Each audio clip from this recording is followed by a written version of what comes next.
सास ससुर को दोषी ठहराने के लिए बोलने लगती है।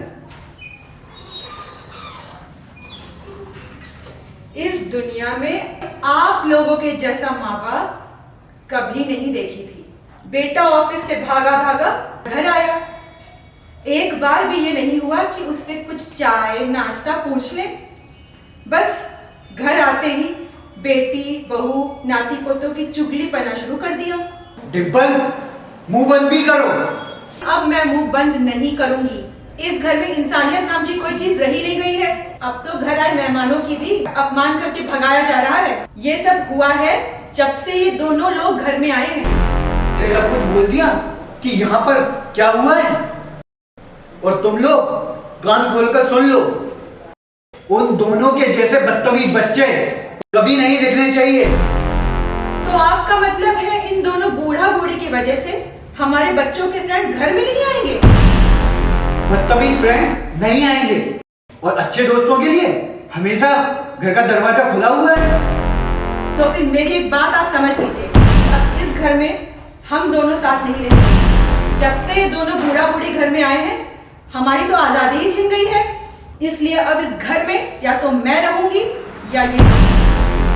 तो ठीक है, अगर तुमने ये तय कर ही लिया है तो मैं भी तुम्हें बता दूं कि माँ बाबूजी इस घर में ही रहेंगे। आप लोग अपनी खुशी के लिए बेटा बहू पोती पोता के बीच में आग लगा दिए ना। बेटा बहू गुस्से में है, आप तो शांत हो जाओ, सब कुछ ठीक हो जाएगा। अब झूठ मूठ कर नौटंकी ना कीजिए।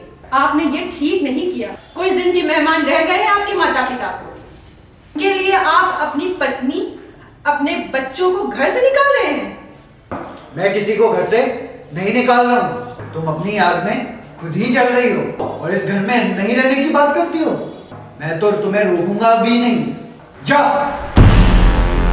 इतना अपमान सहने के बाद अब मैं इस घर में नहीं रह सकती।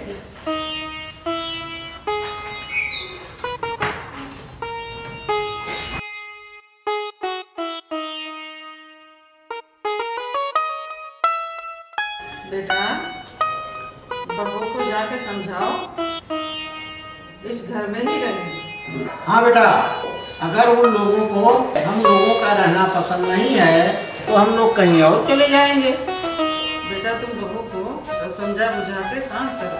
हम लोगों की जिंदगी है ही कितने दिन की, भगवान कोई न कोई उपाय लगा ही देंगे।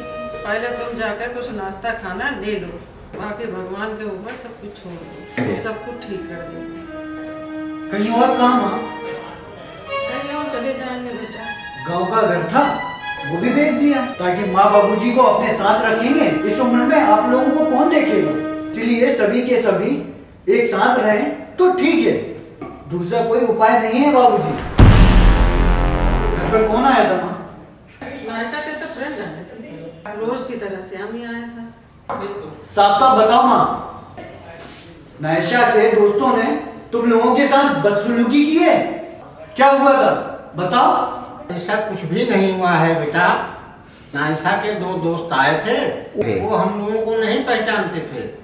हम दोनों तुम्हारे माता पिता हैं, इसलिए उन्होंने कुछ कह दिया। ठीक है, मान लिया आपने जो कहा, लेकिन नायशा और डिम्पल को तो सब कुछ मालूम था ना, तो उन लोगों ने क्यों जवाब नहीं दिया? बेटा छोटी मोटी बातों को भूल भी जाओ, कुछ हाथ पैर धुल के नाश्ता कर लो। ये छोटी मोटी बातें नहीं है माँ। इनकी घटिया सोच उन लोगों के मन में आया कैसे? मुझे तो लगता है कि नायशा और डिम्पल अपनी झूठी मूठी दिखावे के लिए कहीं खुद ही ना कह दिया उन लोगों से कि ये दोनों घर के नौकर और नौकरानी है। लेकिन उन बच्चों को इतनी हिम्मत नहीं होती जो ऐसा शब्द मेरे माँ बाबूजी के लिए बोलता।